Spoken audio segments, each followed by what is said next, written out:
Karena kita tadi sudah tahu apa yang dimaksud dengan definisi at-ta'rif atau al-qaul syarih. Kemudian kita juga tahu tujuan daripada gharad daripada al-qaul syarih itu apa. Kemudian kita juga tahu macam-macam daripada al-qaul syarih. Kemudian cara merangkainya seperti apa.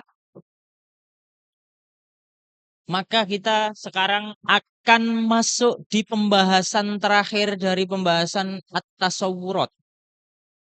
Pembahasan terakhir daripada ta'rif itu apa? Membahas tentang syurutut ta'rif. Syurutut ta'rif yang namanya syurut itu artinya itu adalah syarat-syarat. Syurut itu jamak dari syartun. Artinya syarat. Itu. Bagaimana kemarin perbedaan antara syarat dengan rukun apa? Iya. Apa perbedaannya?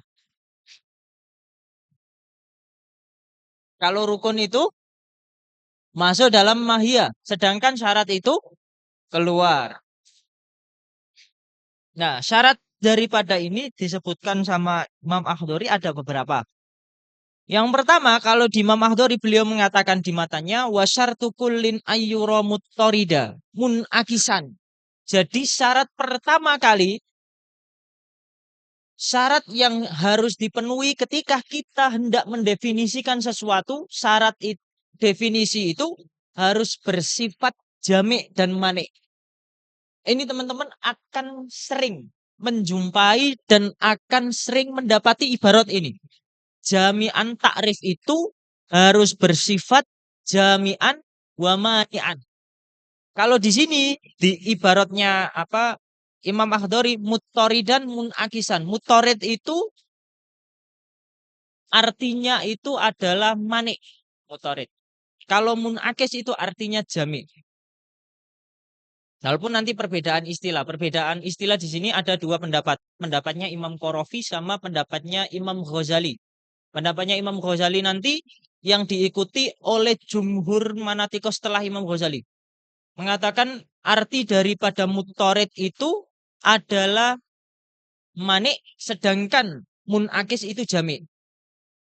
Sedangkan Imam Qarafi berbeda. Kalau Imam Qarafi, muttarid itu adalah jami' dan munakis itu adalah manik. Itu perbedaan. Jadi kalau teman-teman nanti mendapati di suatu kitab dikatakan muttarid itu seperti ini, munakis seperti ini. Loh, kok berbeda ya? Katanya muttarid itu bersifat manik. Dia itu artinya manik, membatasi. Sedangkan munakis itu artinya jami'. Jami' itu mengumpulkan. Tapi ketika saya mendapati ini kok berbeda? Oh, ternyata ada dua pendapat tadi. Mengatakan tadi.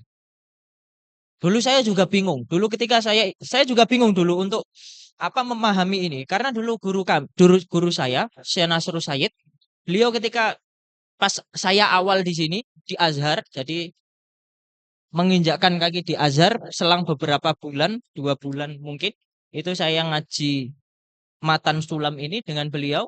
Ketika sudah masuk di sini di bab syurutut ta'rif ini, beliau mengatakan syarat ta'rif itu jami' manik. Jami' itu menggunakan istilah muttarid, kemudian kalau manik itu menggunakan istilah munakis. Duh, kok berbeda ya? Sedangkan di syarah-syarah itu enggak seperti ini, seperti syarahnya Imam Damanhuri atau di beberapa syarah yang lain. Tapi beliau kok gini ya? Itu. Pas salah, jangan-jangan beliau salah itu. Akhirnya saya cari-cari referensi, akhirnya ketemu. Dan jawabannya itu nanti disebutkan dan dijelaskan sama Imam Akhdari sendiri di Syarah Sulam ini. Jadi Imam Akhdari punya Syarah Sulam. Gitu. Imam Akhdari selain beliau itu mengarang matan sulam ini, beliau juga mensyarah dari matannya sendiri. Nanti syarah ini dia itu dikhasyai, diberikan khasyah sama kalau yang terkenal khasyahnya itu khasyahnya Syekh Ali Soidi Al-Adawi. Itu gurunya Imam Dardir. Beliau mengkhasyai ini. Nah, di sana teman-teman akan mendapati penjelasan itu. Maksudnya apa pertama kali ini? Maksudnya syarat dari takrif pertama ini dia itu syartu kullin ayyura muttarida munakisan. Jadi takrif itu at-takrif ayyakuna munakisan. Dia itu jami'an Wa mutoridan atau manian. Maksudnya apa? Dia itu takrif kok. Dia itu harus punya sifat mencakup, menjamak, juga sifatnya itu membatasi. Jame mengumpulkan sekaligus mane. Mane itu membatasi. Apa maksudnya? Jame itu maksudnya itu mengumpulkan semua afrod yang terkandung daripada apa yang didefinisikan. Itu jame.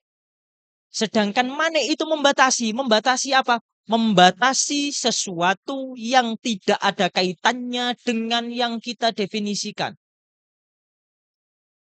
Misal saya mengatakan al-insan wa al-hayawan saja. Dia itu bersifat apa? Jami. Mengumpulkan ya, hanya mengumpulkan. Sedangkan kalau saya mengatakan al-insan itu dia itu apa? Bukan. Al-insan itu hayawan misal. Bersifat apa tadi? Kalau hayawan. Oke, kalau saya mendefinisikan al-hayawan itu dia itu anatik.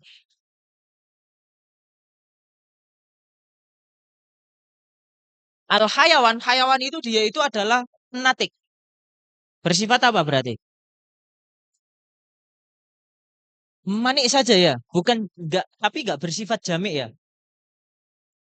Nah, yang ideal definisi itu harus punya dua sifat tadi.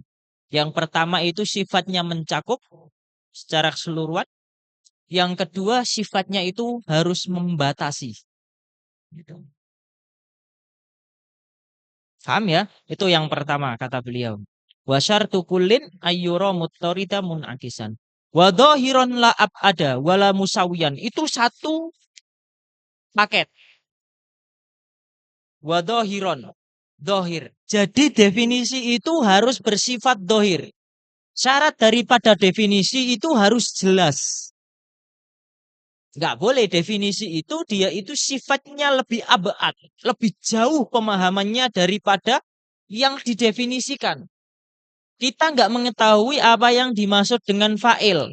Kemudian kita mendefinisikan dengan definisi dan yang kita datangkan pada definisi itu adalah sesuatu yang pemahamannya lebih jauh daripada apa yang kita harapkan. Itu nggak masuk kriteria definisi. Sehingga kita nggak boleh mendefinisikan sesuatu kok definisi itu bersifat beat jauh. Nggak bisa kita mendefinisikan seperti itu. Yang kedua, definisi itu harus bersifat dohir. Dohirnya apa? Dohirnya itu harus nggak boleh bersifat musawi. Musawi itu sama saja. Yang didefinisikan itu adalah al-amru al-maklum, al-amru al-majhul, kita nggak mengetahui. Sedangkan kita datangkan dengan definisi, dan kita datangkan suatu definisi, di mana definisi itu tujuannya untuk al-bayan.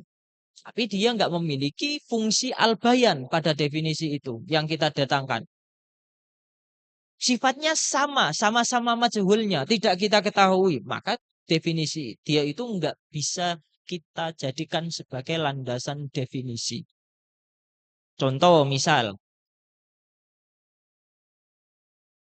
ketika saya mengatakan, apa yang dimaksud dengan bilangan ganjil? Bilangan ganjil itu sesuatu yang nggak genap. Bener nggak? Salah. Itu definisi yang fasid. Itu bersifat musawin. Sesuatu yang nggak genap. Kenapa? Karena kita juga nggak tahu genap itu apa. Iya. Kalau kita nggak tahu genap itu apa, berarti kita nggak mengetahui kebalikannya. Kalau kita tahu daripada hakikat dari kebalikannya, daripada sesuatu, kita akan mengetahui hakikat kebalikannya. Tapi di suatu sisi ketika kita nggak mengetahui hakikat sesuatu, bagaimana kita akan mengetahui hakikat kebalikannya? Itu sifatnya musawi. Kalau tadi al-abad itu lebih jauh pemahamannya itu misal ketika kita mengatakan mahwal asad. Al-Asad wa al-Ghadonfar. Oh, lebih jauh lagi. Kenapa? Karena Ghadonfar itu sifatnya nggak masyhur di telinga kita.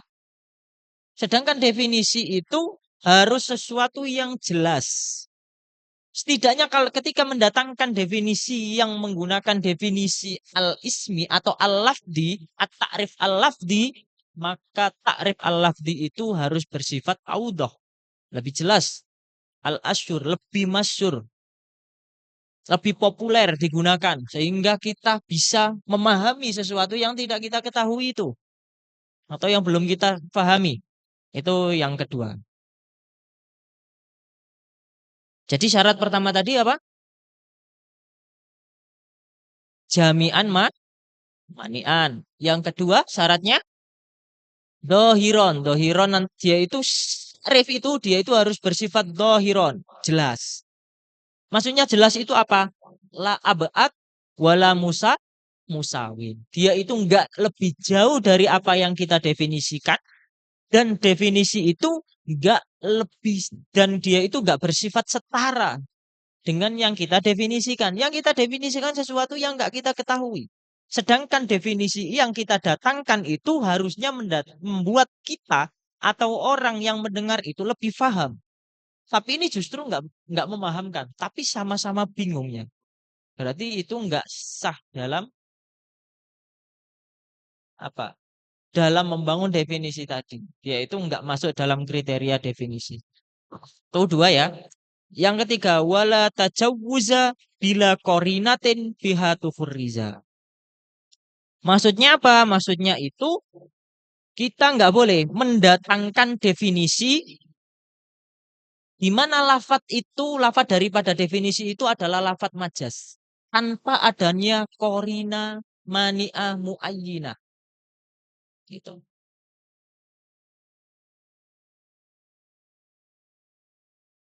Contoh misal, apa yang dimaksud dengan al-balid? Balid itu artinya bodoh. Kita menggunakan mendatangkan definisi mahwal balid. Al-balid huwa al-himar. Misal, karena himar itu kan identik dengan kebodohannya kalau di bangsa Arab ya. Kita mendatangkan al-himar. Al-balid huwa al-himar.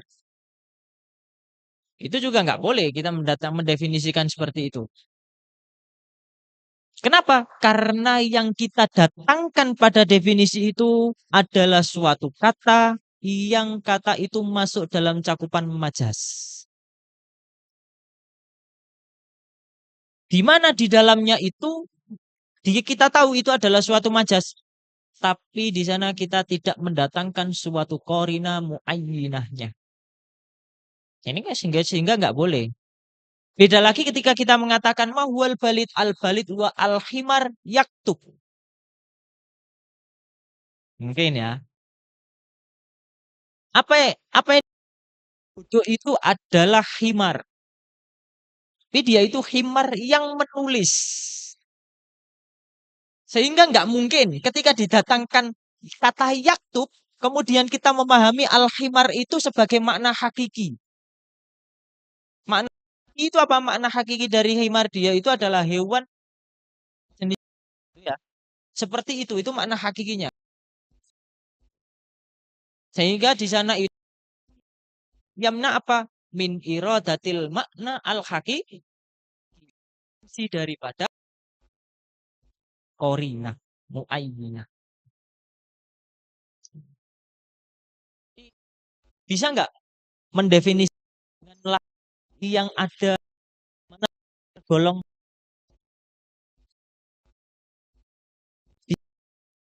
bisa dengan syarat apa? Syarat adanya korina muayyina. Tapi kalau nggak ada syarat korina muayyina maka nggak bolehkan. Hanya wala bima minal korinatil khola.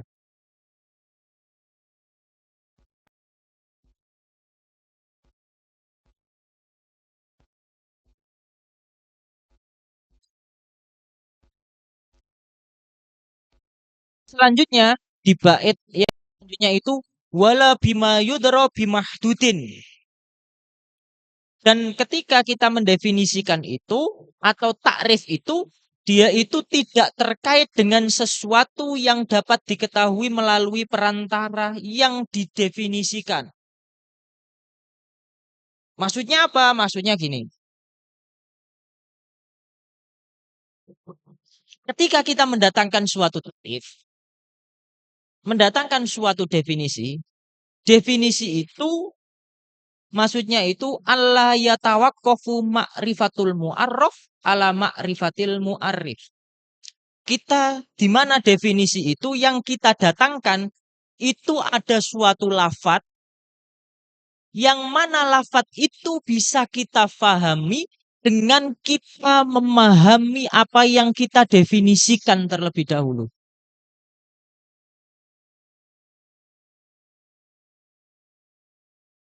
Paham nggak? Sulit ya? Sini. Oke, kita tulis. Saya hapus boleh ya? Saya hapus boleh? Oke. Ini agak menguras tenaga. Menguras pikiran maksudnya.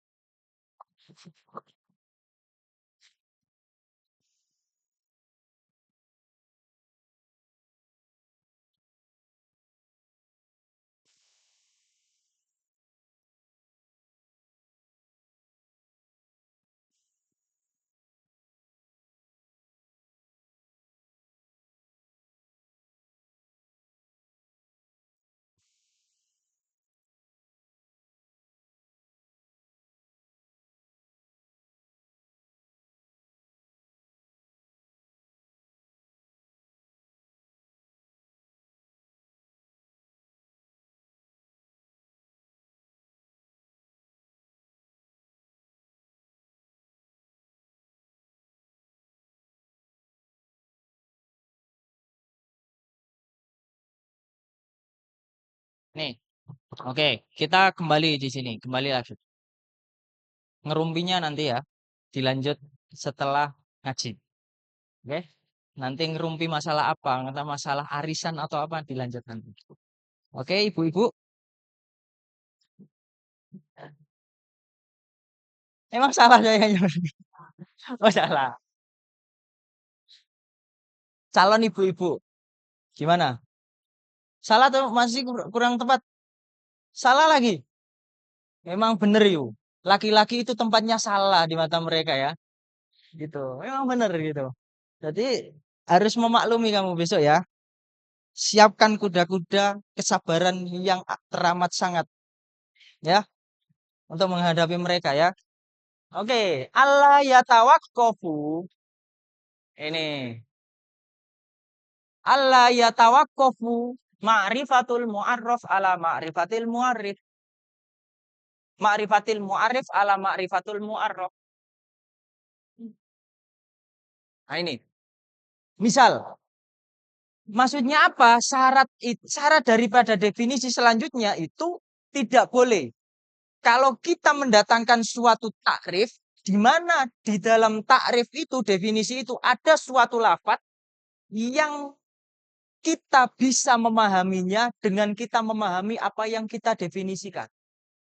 Apa? Gini misal, saya datangkan gini. Contohnya apa misal? Contoh misal, saya ambil di matan warokot. Misal, al ilmu ma'rifatul maklum. Misal kita ambil sini aja, walaupun nanti ada tambahannya. Al ilmu wa ma'rifatul maklum alama huwa bihi fil waqi. Misal, kita ambil sini saja. Ilmu itu adalah ma'rifatul maklum, mengetahui sesuatu yang diketahui. Gitu. Itu ilmu. Ilmu itu adalah mengetahui sesuatu yang diketahui. Ya, di mana kata al-maklum ini ya, dia kan salah satu lafat yang ada di definisi ini, definisi ya. Dia di sini itu al mu mu'arraf atau mu'arif? Mu'arraf atau mu'arif? Mu'arif, Bos. Sedangkan yang kita definisikan ini disebut dengan Wah, nggak lulus. itunya, soroknya. Gini kok diluluskan sama MBS.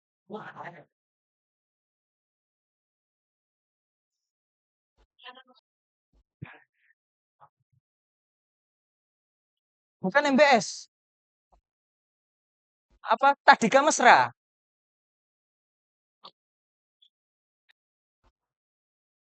Oke, kembali sini, kembali. Nah, salah satu syarat mendatangkan suatu definisi, definisi itu ketika kita mendatangkan suatu definisi, di mana ada satu kata yang ada di mu'arif ini atau di definisi itu, bisa kita ketahui dengan kita mengetahui apa? Mengetahui apa yang kita definisikan, yang hendak kita definisikan. Masih bingung?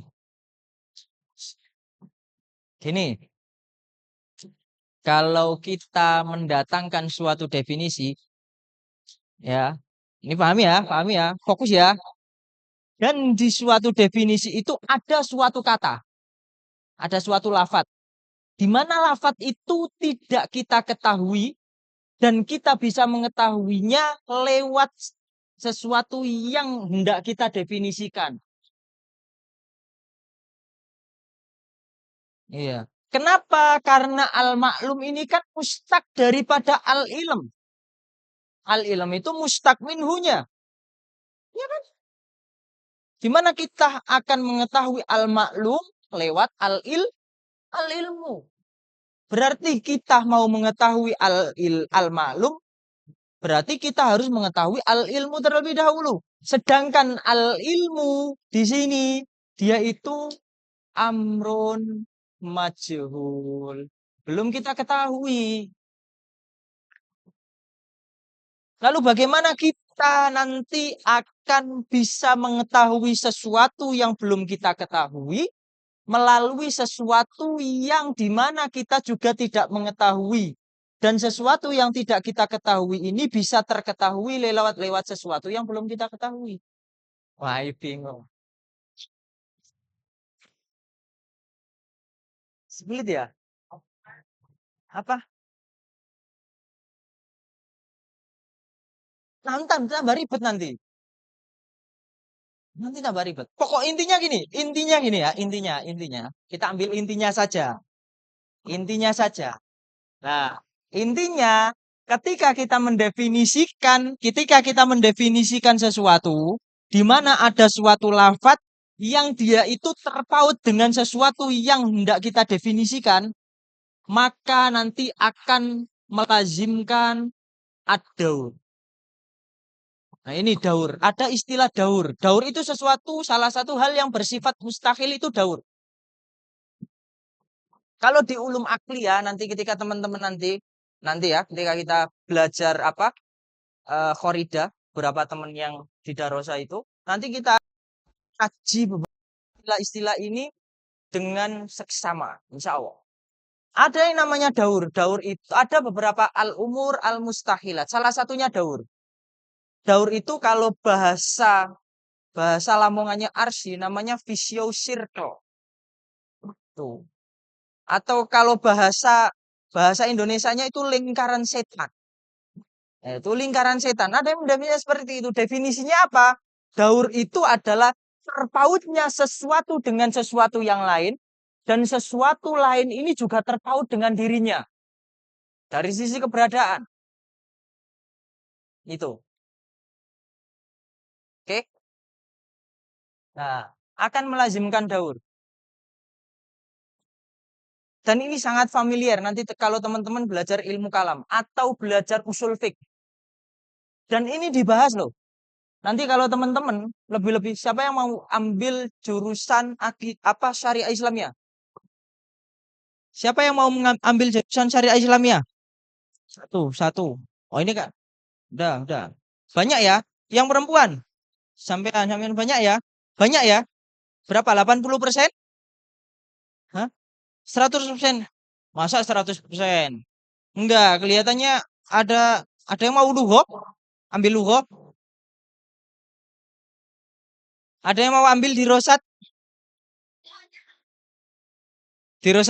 Oh, nggak ada ya, teman-teman banat ya. Di Rosat, oh rata-rata syariah ya. Oh, mau jadi fakih berarti. Nanti, lah, nanti di kuliah syariah, ini nggak hanya kuliah syariah ya, tapi berlaku untuk semuanya. Kalau teman-teman mau belajar dan mempelajari kitab warokot, lebih-lebihnya nanti kalau teman-teman jurusan syariah, syariah Islamiyah, maka nanti kitab pertama kali kalau teman-teman mau belajar usul fiqh itu adalah Matan Warokot yang dikarang oleh Imam Juwaini. Salah satu syarah yang bagus dan yang sering dikaji itu adalah syarahnya Imam Maghali. Nah, di sini di salah satu syarah ini atau di salah satu atau di beberapa hasyiah dari syarah Warokot itu salah satunya syarah yang bagus itu salah satu syarah yang bagus dari Warokot ada syarah Kabir. Namanya itu Asyarhu Al-Kabir.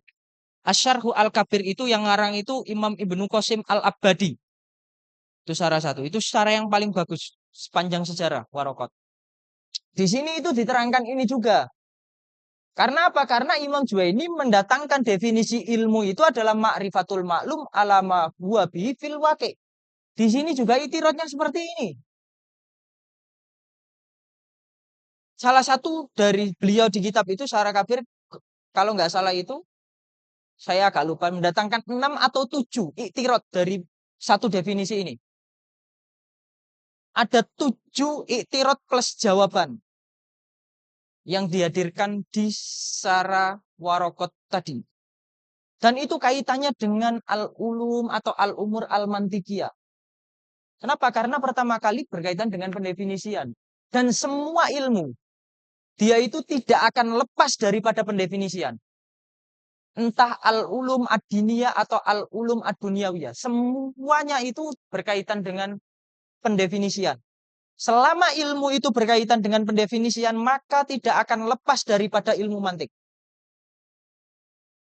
Kenapa? Karena ilmu mantik lebih-lebih logika klasik ini, logika Aristotelian, itu membahas dua, pendefinisian dengan cara berargumentasi, membentuk argumentasi. Sehingga semua ilmu itu kalau ingin mendatangkan suatu definisi dari suatu perkara atau mendefinisikan ilmu itu sendiri, maka rambu-rambunya harus berkaitan dengan ilmu mantik. Bagaimana cara mendefinisikan? Dia didatangkan dengan definisi apa? Definisi atau definisi ar-rasm. Khat nakis atau khat tam. Rosem nakis atau rosem tam. Kemudian ditinjau dari segi syaratnya. Apakah dia memenuhi syarat? Apakah dia memenuhi syarat? Dilihat. Nah, salah satu ini syarat. Maka nanti akan melazimkan daur tadi di perkara ini. Kenapa? Karena kita belum mengetahui al-ilmu itu apa. Kemudian kita datangkan suatu definisi yang dimana definisi ada suatu lafat yang lafat itu juga kita akan ketahui dan lafat itu terpaut dengan sesuatu yang belum kita ketahui. Sehingga definisi ini terpaut dengan sesuatu yang didefinisikan dan yang didefinisikan ini terpaut dengan sesuatu yang didefinisikan atau definisi ini sehingga muter. Kalau muter ada ujungnya. Nah, itu yang dimaksud dengan daur. Dan daur ini bersifat muhal.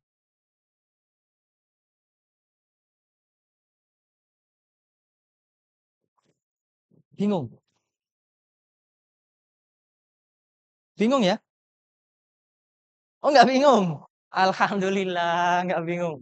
Berarti gampang dan mudah ya. Itu ini. Boleh dicatat. Masih ada beberapa definisi, apa beberapa syarat. Kita masih belum. Ini masih beberapa saja.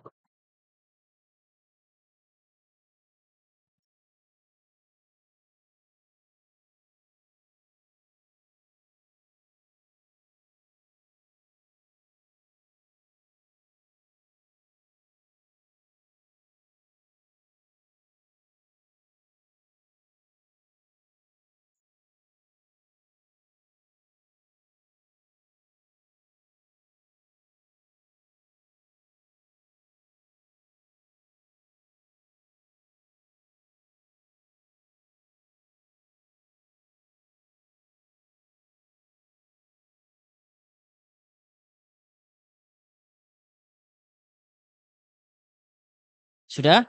Lanjut ya. Oke, kita lanjut ya.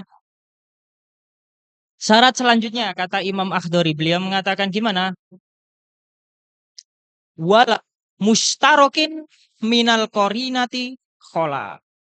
Jadi kata beliau, kita juga tidak boleh mendatangkan, ini syarat selanjutnya, tidak boleh mendatangkan suatu definisi, di mana definisi itu menggunakan kata yang tergolong lafat mustarok, tanpa adanya suatu korinah. Kalau di mustarok korinah namanya korina mani'ah, bukan korina muayyinah. Apa perbedaannya? Nanti teman-teman cari sendiri ketika sudah belajar ilmu bayan. Ini ada kemarin yang sudah khatam ilmu bayan.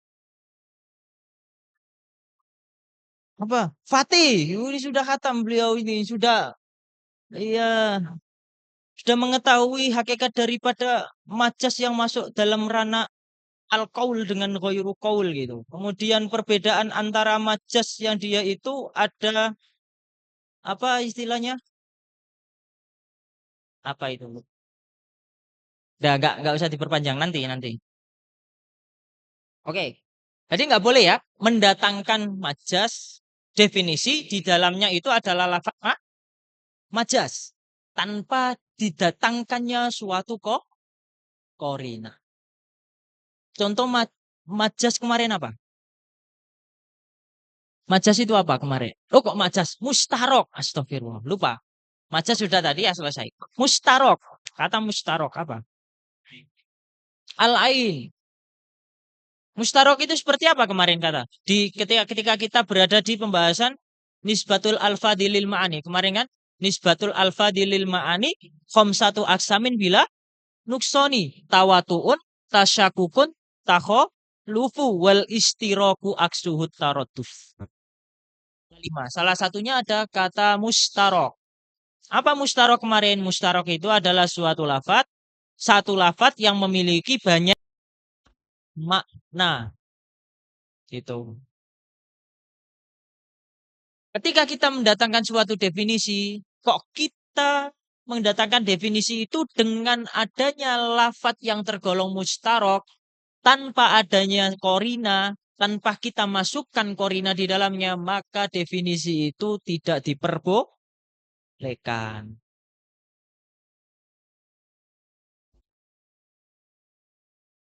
Selanjutnya, wa indahum min jumlatil mardudi antadkhulal fil hudud.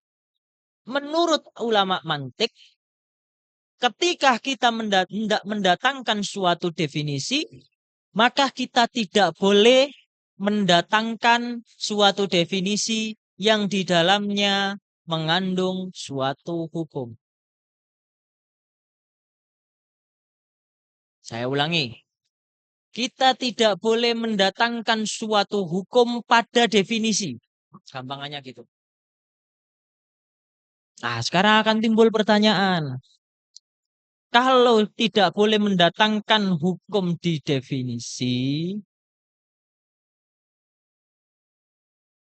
apa alasannya? Kan gitu kan? Apa alasannya kita nggak diperbolehkan mendatangkan suatu hukum ketika kita mendefinisikan sesuatu? Apa alasannya? Kenapa alasannya? Karena apa? Karena kalau kita tidak mendefinisikan sesuatu, berarti kita kan belum mengetahui hakikat sesuatu.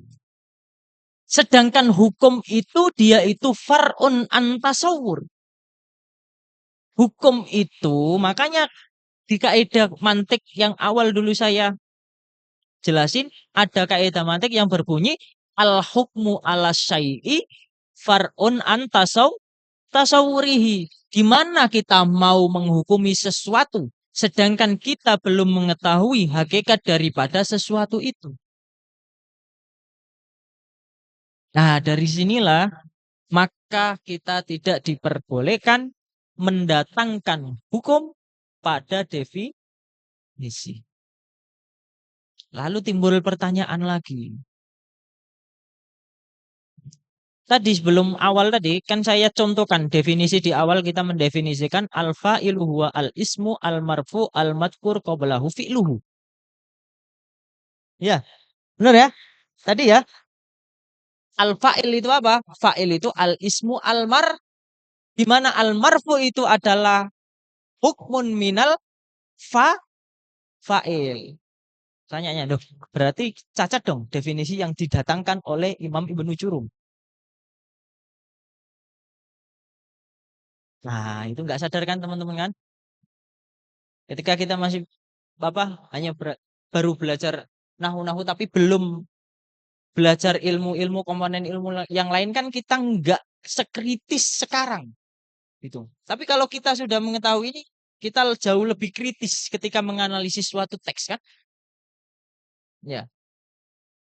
Tadi kan dikatakan kalau yang namanya al-fa'il dia itu adalah al-ismu al-marfu, di mana al-marfu itu dia itu adalah hukum daripada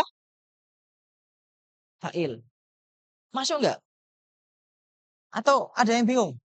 Gini, gampangnya gini. Yang namanya al-fa'il, ini biar lebih jelas ya. Al-fa'il yaitu al-ismu al-marfu. Sedangkan di ilmu logika, di ilmu mantik, saat mendefinisikan sesuatu itu, kita tidak boleh mendatangkan atau memasukkan hukum pada definisi yang tidak kita definisikan. Nah, nggak boleh mendatangkan itu kan? Mendatangkan definisi itu. Sedangkan kita ketahui ketika kita belajar ilmu nahwu, lebih-lebih di matan jurumiyah dikatakan Imam Ibnu Jurum al-fa'il wa al-ismu al-marfu. Dia itu adalah isim yang dibaca rofa. Di mana al-marfu ini dia itu adalah hukmun daripada fa'il. Berarti gimana? Batil dan cacat dong definisi yang didatangkan Imam Ibnu Jurum. Ya kan? Gimana?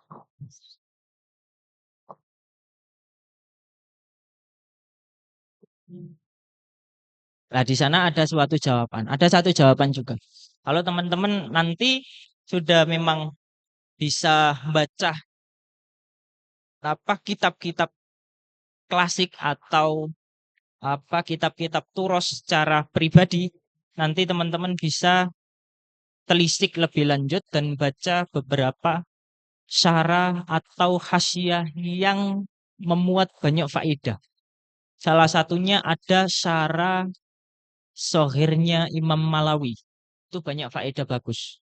Dan ketika membaca itu sekaligus mutola'ah sama hasyiahnya Imam Sobban. Gitu. Di sana memuat faedah itu. Kemudian ada kitab bagus lagi kalau syarah yang paling bagus dari Sulam ada syarahnya Imam Banani plus Khasya Kosoro. Imam Banani itu orang Maghrib Maroko. Kalau Syekh Malawi, Syekh Soban itu Mesir, ulama Azhar. Tuh. Nah, kata Syekh Soban beliau, ini saya kutip ya, saya kutip di Khasya Soban. Beliau mengatakan gini, Ana aku la dauro min aslihi li annal mahkum alai bil hukmi al madkur fit ta'rif laisa huwa al mu'arraf balil ma'khud jinsan fit ta'rif. Fal mahkum alaihi bir raf'i huwa al ismu lal fa'il. Kata beliau, loh, di sana itu bukan hukum yang dimaksud di syarat itu. Kenapa? Karena yang dimaksud di syarat itu mendatangkan suatu hukum yang dimana hukum itu adalah hukum daripada sesuatu yang didefinisikan atau hukum daripada mu'arrafnya. Sedangkan di kasus ini al-fa'il huwa al-ismu al-marfu, dia itu bukan hukum daripada fa'ilnya, tapi dia itu adalah hukum daripada isimnya, kata beliau. Li'annal mahkum alai, kata beliau, bil hukmi al madkur fit ta'rif laisal mu'arraf, kata beliau, bal al ma'khud jinsan fit ta'rif. Tapi hukum ini adalah yang dihukumi itu bukan mu'arrafnya, tapi jenis daripada mu'arrafnya atau definisinya. Jenis daripada ini apa? Al-ism.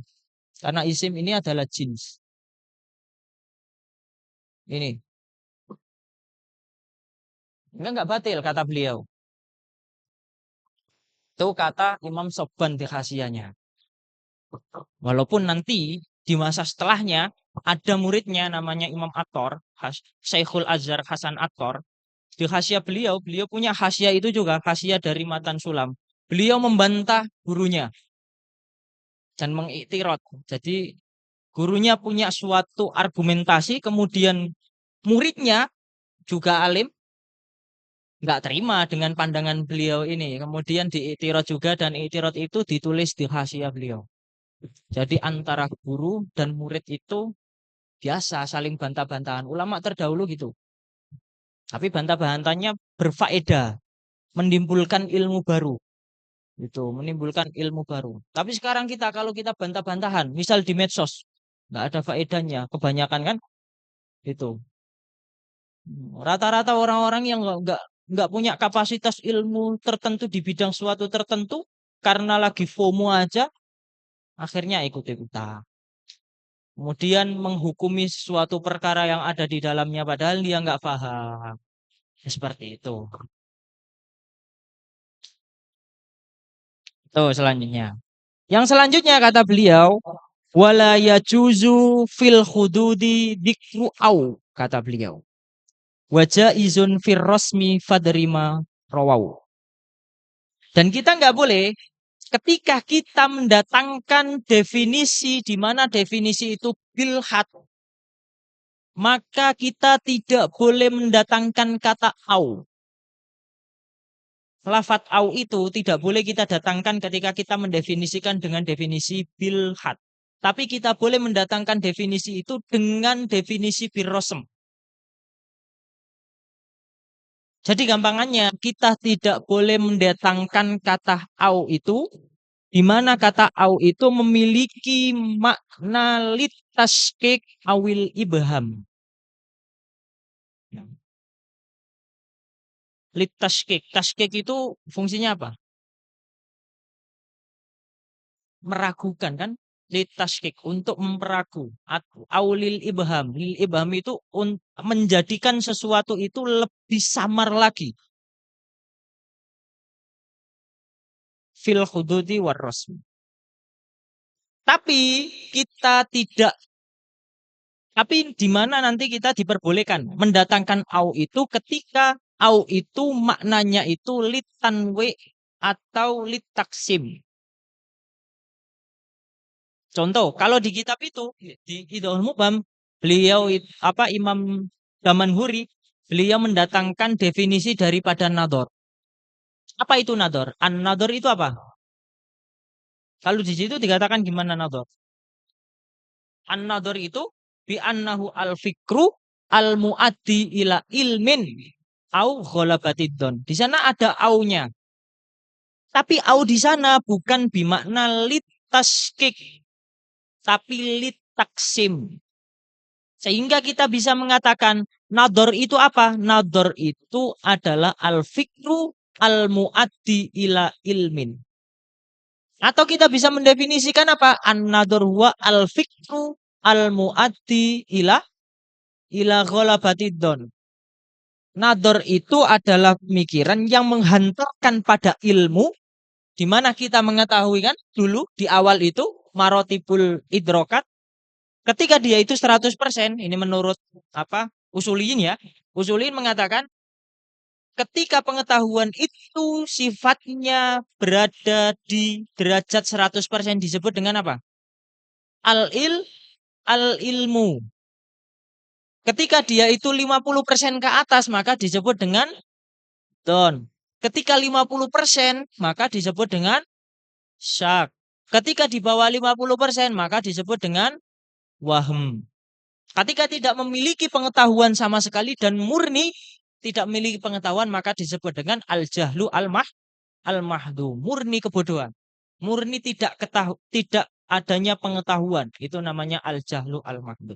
Nah, di sini beliau ingin mengatakan an-nadaru wa al-fikru al-muaddi ila ilmin. Dia itu adalah suatu pikiran yang bisa menghantarkan pada ilmu, atau dia itu adalah suatu pikiran al-muaddi ila ghalabati dzon. Dia itu masuk dalam cakupan dzon. Maka bisa dikatakan sebagai nador. Nah, au di sana dia itu aulitas litaksim, bukan litaskik. Kalau litaskik itu tidak diperbolehkan. Ya. Karena sudah ada gemuruh adzan, maka cukupkan. Kurang lebihnya saya mohon maaf ketika ada tutur kata yang kurang berkenan. Wassalamualaikum warahmatullahi wabarakatuh. Waalaikumsalam warahmatullahi wabarakatuh. Sama-sama.